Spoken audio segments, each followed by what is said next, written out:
Right, quick little video of the 110 project they've got. As you can see, it's definitely a project. It's all in bits. The chassis is all there. The chassis is rusted in places. As you can see, it probably needs outriggers, and they've been really badly attached in the past. It's actually not that bad in places and bad in other places.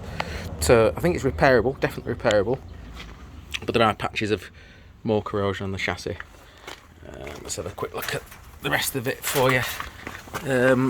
Probably needs, I don't know, it's actually quite solid really. I think it sounds a bit thin in places. I assume it probably needs a half chassis maybe. The rear crosswind looks alright, looks solid. This part sounds a bit thin. The rest of it looks solid. Outriggers look like they need doing. Anyway, assume it needs some chassis work, let's put it that way. So basically what you've got with it is effectively an old logbook and a chassis. The chassis matches the logbook. So what my plan was to basically do a new gal chassis on it. Keep the front, for legal reasons, keep the part of the chassis that's got the chassis stamp on it, and get a like-for-like chassis swap, which is perfectly legal then. And then rebuild it from there. Bulkhead is obviously corroded. It's repairable, I think, new footwells and so on, but it just wants repairing. Obviously the corners have gone there and there as well, so it's repairable, but it needs quite extensive work to repair it. It might even be better to replace it.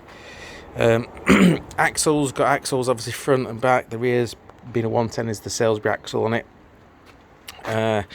Power steering box. Roof. It's got the sides as well in there as well, you can see. Roof and sides all collapsed up for portability. It's got the steering wheel in there and not a lot else. So basically, rear tub, chassis, axles, steering wheel, essentially a logbook. It's an old, obviously an old, almost tax exempt. So if you wanted to rebuild this, something that's in a couple of years' time is going to be tax exempt, this is kind of the reason I bought it really. So I could rebuild it and enjoy life tax free. But anyway, too many projects. For example, my army box, this one's converted into a camper, which is the next plan for me, and I haven't got time to do this as well. So yeah, it's back up for sale again. So if you're interested, let me know. But effectively, just to summarise, you're basically buying a chassis and a logbook and lots of parts, the original, enough parts to keep the registration, if you know what I mean. So you've got to keep the axles and the steering and whatnot. So have a read up about it. Hopefully that explains it. Thanks for watching.